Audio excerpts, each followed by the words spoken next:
This is Cynthia Brewer with the second part 2 of Marijuana Mind on site at the Flowery in Ocala. And they always put us in this amazing speakeasy style room that's like hidden. I know, it's like your favorite thing. It's like the Flowery's thing, right? It's awesome, yeah. It's like what we do, pretty much all together. Speakeasies? Yeah, all together. Like, it's a consultation room, so it's meant for anxiety patients, pretty much. To have one-on-one, right? Yeah, exactly. So it separates everybody from that, like, kind of loud atmosphere if there is a lot of people in here. Because they're playing cornhole right now, and yes. And that's a thing. Yeah, that would give me a lot of anxiety as well. I think I seek shelter in the speakeasy. Yeah, very much so. This is Abe, everybody. So those of our listeners that can't see him, he is very laid back. He's been a huge help for me here today because Justin is still in Tokyo and doesn't care about us anymore. So I'm just kidding. Abe is a budtender here at the Flowery and has been working in the cannabis space for how long? Nearly a year. Yeah. So I kind of been through a lot of different areas, kind of learned a lot of things along the way. And there's been a lot of... so let me just go ahead and just... What he just said, he's been in a lot of areas and learned a lot of things. You have some good fucking stories, don't you? Somewhat. You've seen some shit. Yeah, most definitely. Most definitely have. There's been a lot of times where you kind of notice that, like, there's regulations, and then like you learn that, and then there's new people coming into the game, and then it's nice. It's like an onward process of just always like giving people the best knowledge possible as you go. So I know you've worked for other MTCs, and we don't have to get into specifics, but how do other vertically integrated companies in the Florida space, and then coming to the Flowery where the whole culture is different? Mm-hmm. Like, they're not playing cornhole at some of the other dispensaries. Yeah. They're not allowing a lot of creative freedom, as you can see, because all your coworkers are surrounding us right now. Yeah, it's amazing that all these are associates, actually. That's great. Yeah. So, does that make you feel more comfortable with your position? Is it more relaxing? What's it like coming from one to another? Okay, I would most definitely say that the game itself, like the industry in itself, is constantly changing, and within the Flowery itself, it kind of leans back off that corporate value, you know what I'm saying? And corporations, you could be like, okay, I'm going to reduce prices so people come into more, but then that's kind of taken away from the fact that you're taking out the quality, you're taking about like the personal compensation as like a worker, you know what I'm saying? You're a number on a spreadsheet. Yeah, pretty much. Yeah, and then here it's like it's like you're as a person, it's you're viewed as you're viewed as the person, and you bring what you bring to the table and appreciate.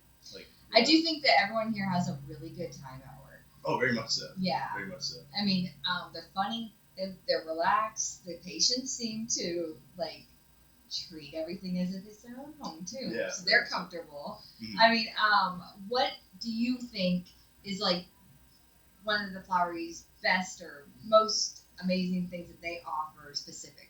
I think specifically... if anybody came in like myself who hasn't got to try a product yet, it'll happen today, that like you think is gas. What's the best thing? The best thing that we have, hands down, I mean, it's in the name, the flower. Yeah, so that's good. All together, we kind of, we present ourselves as that, like we sell that quality and the best we possibly can to these patients, because in the end of the day, you're just absorbing into your body. You want these people to have enjoy medication, you know what I'm saying, and actually have a good time, most definitely. And do you think your brand is positioned well for adult use? Oh, very much so. I think so. Very much so. Since it's a Florida-based brand, I do like the idea that we're taking it slow enough where we're expanding throughout Florida. But, I mean, hey, hopefully later on we expand into other states. But at the moment, that strong base is what we need to be able to make that corporation idea, but not a corporate idea, into a better lifestyle. For sure. The not so corporation. Yeah, exactly. It's more like a family kind of feeling. Oh, it is a family. Yeah, they are family owned, veteran owned. It's awesome. Yeah. Donovan and like all of his family, they treat you like family immediately. Oh, very much. And then they are just rooted. They're just they're based off the orientation of family. It's awesome. I definitely think after talking to the Packwoods, Kevin Ford, he said they could have picked anybody, Yeah. and they really could have. The Yeah. brand is iconic, and they picked strategically, just like you guys do with dispensary locations, I would think. Very much so. So, do you have any insight about where the Flowery might be popping up next? I know we just dropped on Instagram a new location. Like, we kind of gave a little insight on like a new location. Exclusive here. Yeah, on the Maryland Mind. The best way to look at it is just go look at the Flowery's Instagram for sure. But they, they're kind of showing up this new location. It looks amazing in there. It looks way different compared to most Floweries. What's the city? I have no idea. I don't know. So go onto the website and find out the new location. But they're all different. I was looking at pictures of the Jacksonville facility. It seems like the mindsets, the corporate, not so corporate mindset is all the same. The layout of each dispensary is the same. Yeah. Do you think the people are all they flock towards like companies like this now when they have the option to work for a dispensary? Oh, very much so. I think in the beginning turnover is it high? In a company like this? In this company? No. Versus like... Yeah, I feel like people would want to stay in this company for sure. Yeah. Because they feel how, like I said, that family feeling. Mm-hmm. So like pretty much like sometimes you hit or miss, you know what I'm saying, when you go into this industry. And sometimes you choose another location. But you figure it out. We did just see a patient that was rocking another MTC shirt. Exactly. And literally fessed up to forgetting to take it off. But there was no judgment. You guys welcomed her, and she got some free swag and stuff. But like, the dispensary workers of the competition are coming here and buying your flower. Mm-hmm. That's pretty telling. It is. It tells a story for sure. Yeah. But like in the same sense, it's open arms. So yeah, exactly. Always. Yeah, you guys were very kind. And last time we were here, I think you chased a patient out into the parking lot screaming, "Goodbye, we love you. Yeah. See you next time." Yeah, regular.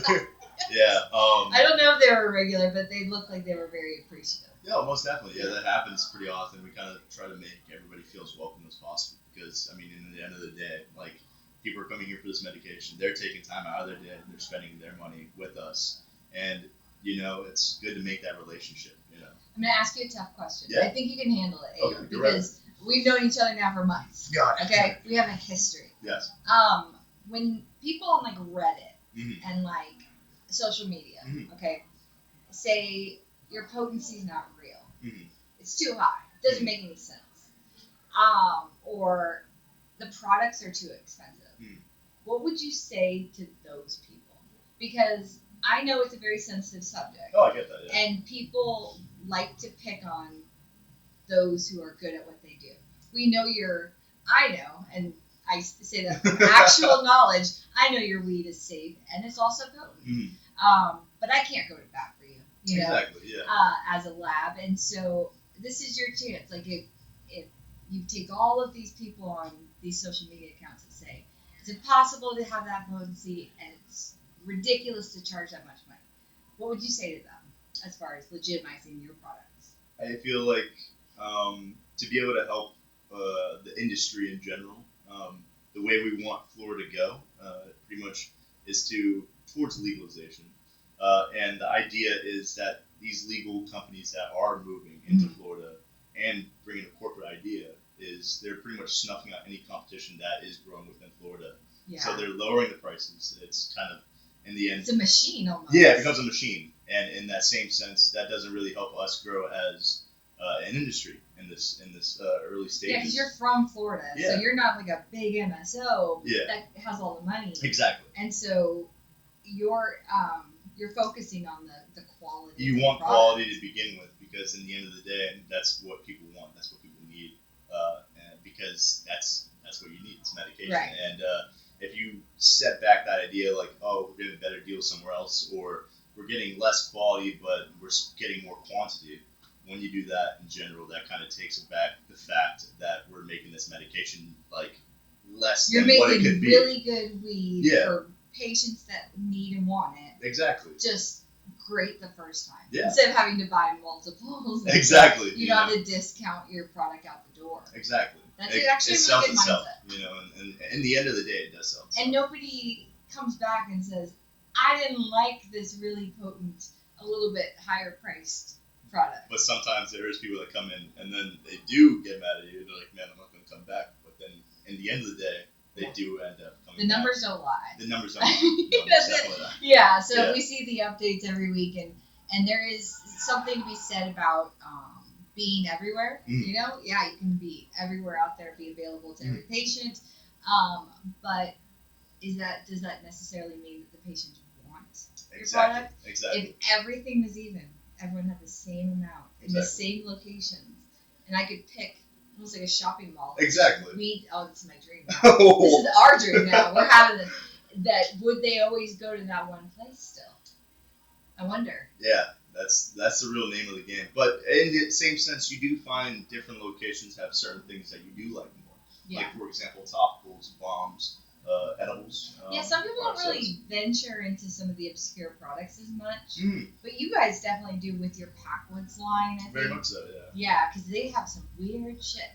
But people love it. Yeah. Like the 2.5 gram, like... Heavies, yeah. Heavies. Like little stogies. Literally called a heavy. Yeah, it's a stogie, yeah. Yeah, and then they don't have, I don't think they have them in Florida because they're not allowed yet, but they do make a product that's like infused with like... It's like a Jeffrey. Keef, it has concentrates on it. Just like a Jeffrey on that movie. You get him to the Greek, where it's like it's got sprinkled of PCP. No, it's not really, you guys, but it is something that's an infused product, so it's enhanced. Yeah. We would say flour plus Keef. It's like making a dish, with seasoning. Well, I guess you could do it yourself if you bought the product separately. Right, you sell the ingredients, they make the rest. Exactly. But it's like adding seasoning to your flour, you know what I'm saying? No, it's like, bye, Cynthia. See you next Thursday. It's too potent. It's not for the faint of heart. No, not at all. It's humbling. Yeah. It's very humbling. Yeah. Just like edibles and ours. So, like I was saying, we're going to get there sooner or later. Hopefully soon we're going to start getting edibles in our actual stores and stuff. So we're kind of aiming for the stars at that point. You know what I'm saying? I think it's good that you start with the products that you know how to do well. Make sure you consistently scale them well. Exactly. And then you can move on to the next project. Exactly. So that's good. Yeah, have a good base. Yeah, that makes sense. And it looks like that's exactly what you guys are doing. Yeah. So I think it's something to be proud of. And you're in a good spot. So we'll see next time we do a podcast here on site if weather permits. This is like a meat locker in here. It's colder. It is very cold. So she's very lucky to have a jacket on. I walked in here and it's I'm still somehow sweating. But I saw a little chicken skin on the VP of Packwoods and I was like, the poor gentleman's freezing. Get out of here. Thank you again, Abe, for everything. You're just amazing. You're super sweet. And to all of those listeners and viewers of the Marijuana Mind podcast, we wouldn't be able to do this today if it wasn't for this cat. Because all of the everything, it was like Murphy's Law, and then the bottom fell out. Yeah. The sky. Yeah, it was an interesting day. Yeah, for sure. But we made it work, so I'm so glad you were able to join us. And we will talk to you on part 3 of the Marijuana Mind podcast here live at the Flowery. Thank you. That's what we do. It is what we do.